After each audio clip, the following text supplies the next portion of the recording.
Assalamualaikum warahmatullahi wabarakatuh. Alhamdulillahirrabbilalamin. Segala puji hanya milik Allah subhanahu wa ta'ala yang telah memberikan kita nikmat iman, nikmat Islam, serta kesempatan hidup hingga hari ini. Salawat dan salam semoga selalu tercurahkan kepada junjungan kita Nabi besar Nabi Muhammad SAW, kepada keluarganya, para sahabatnya, dan seluruh umatnya yang setia mengikuti ajaran beliau hingga hari kiamat. Pada kesempatan kali ini, izinkan saya memperkenalkan diri. Nama saya Fauzan Dwi Nur Hafiz dari kelas TI 25C3. Dan marilah kita bersama-sama merenungkan salah satu pokok ajaran dalam Islam, yaitu iman kepada hari akhir. Iman kepada hari akhir bukan hanya sekedar keyakinan dalam hati, tetapi juga harus tercermin dalam sikap, perilaku, dan cara hidup kita sehari-hari. Iman kepada hari akhir berarti meyakini dengan sepenuh hati bahwa setelah kehidupan dunia ini berakhir, akan ada kehidupan yang kekal, yaitu kehidupan akhirat. Pada hari itu, seluruh manusia akan dibangkitkan dari kuburnya, dikumpulkan di padang mahsyar, lalu dihisab dan diberi balasan sesuai dengan amal perbuatannya.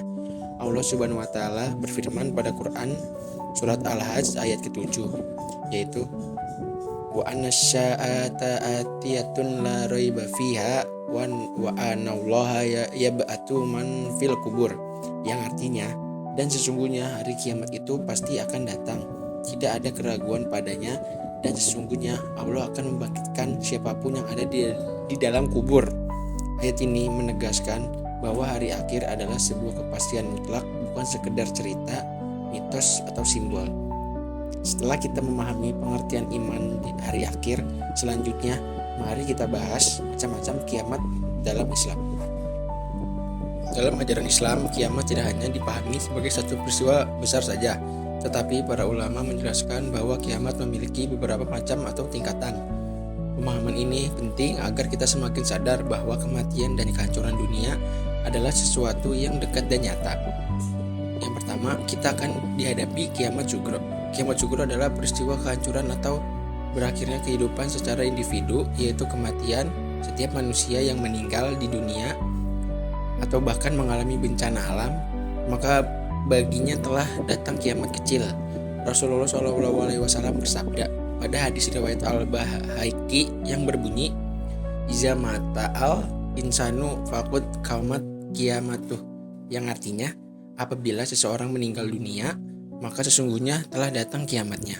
Kiamat sugro mengingatkan kita bahwa kematian bisa datang kapan saja tanpa menunggu hari kiamat besar. Setelah mengalami kiamat sugro, bagi orang-orang yang mengalami seperti bencana alam, maka mereka akan mengalami kiamat kubro pada hari akhirnya. Kiamat kubro adalah kehancuran seluruh alam semesta. Inilah kiamat yang sesungguhnya.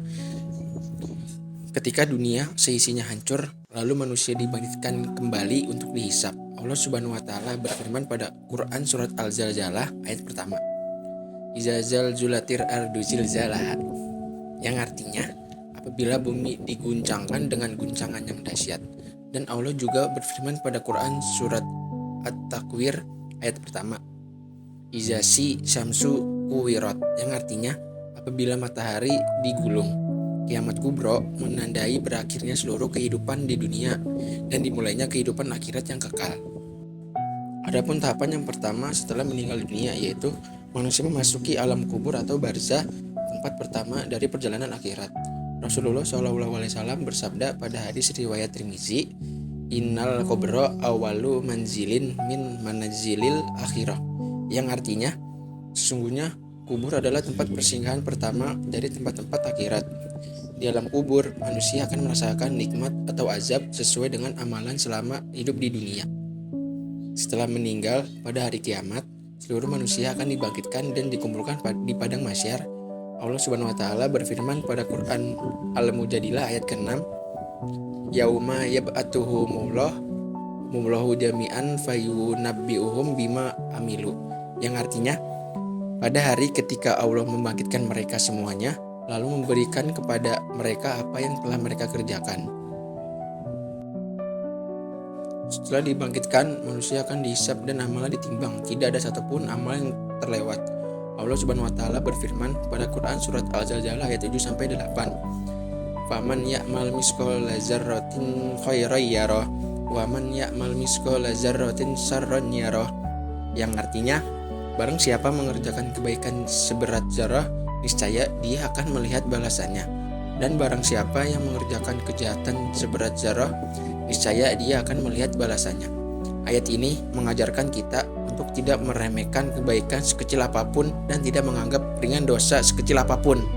Setelah mengalami hisab atau penimbangan amal, mereka akan menerima balasan dan surga dijanjikan bagi orang-orang yang beriman dan beramal soleh.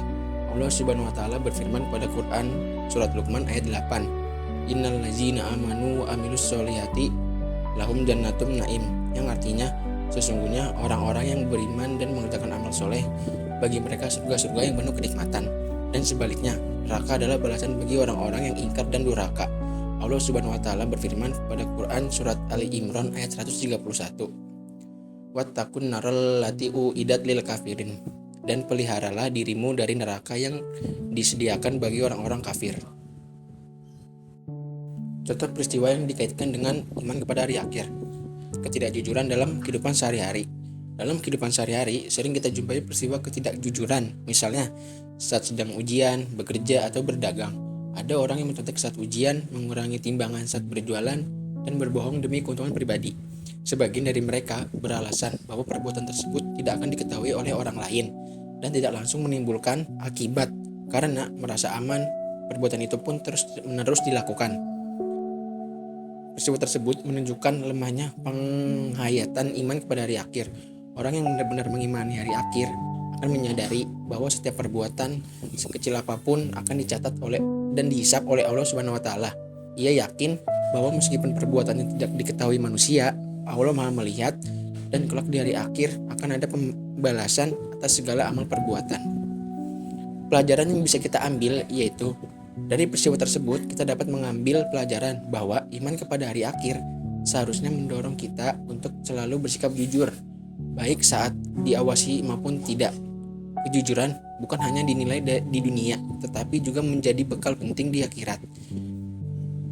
Dengan mengimani hari akhir secara benar, seseorang akan lebih berhati-hati dalam bersikap dan berusaha menjadikan hidupnya lebih bernilai di sisi Allah Subhanahu wa Ta'ala. Solusi dari permasalahan tersebut adalah dengan menguatkan kembali pemahaman dan penghayatan iman kepada hari akhir secara benar. Pertama, kita perlu menyadari bahwa kematian bisa datang kapan saja. Kedua, menjadikan iman kepada hari akhir sebagai pengontrol diri. Ketiga, membiasakan diri untuk memperbanyak amal kebaikan dan segeralah bertaubat. Hikmah mengimani hari akhir. Dari penjelasan demikian, maka hikmah dari mengimani hari akhir adalah: yang pertama, membuat kita jujur dan amanah. Kedua, menjaga lisan dan perbuatan. Ketiga, menumbuhkan kesabaran saat diuji. Keempat, memotivasi untuk beramal soleh. Kelima, menjauhkan diri dari perbuatan maksiat. Rasulullah SAW bersabda pada hadits riwayat Tirmizi, Al-Kaisu mandana nafsahu wa amila lima ba'dal maut, yang artinya orang yang cerdas adalah orang yang mampu mengendalikan dirinya dan beramal untuk kehidupan setelah kematian. Sekian dari saya, dan marilah kita jadikan iman kepada hari akhir sebagai pengingat dalam setiap langkah hidup kita. Jangan sampai kita lalai oleh kenikmatan dunia hingga kita lupa mempersiapkan bekal untuk akhirat. Semoga Allah Subhanahu wa Ta'ala menjadikan kita hamba-hambanya yang istiqomah dalam kebaikan dan kelak dimasukkan ke dalam surganya. Saya akhiri di sini, maka bukakanlah pintu maaf jika ada kata atau kalimat yang salah. Saya Fauzan Dinur Hafiz, pamit mengundurkan diri. Terima kasih banyak. Wassalamualaikum warahmatullahi wabarakatuh.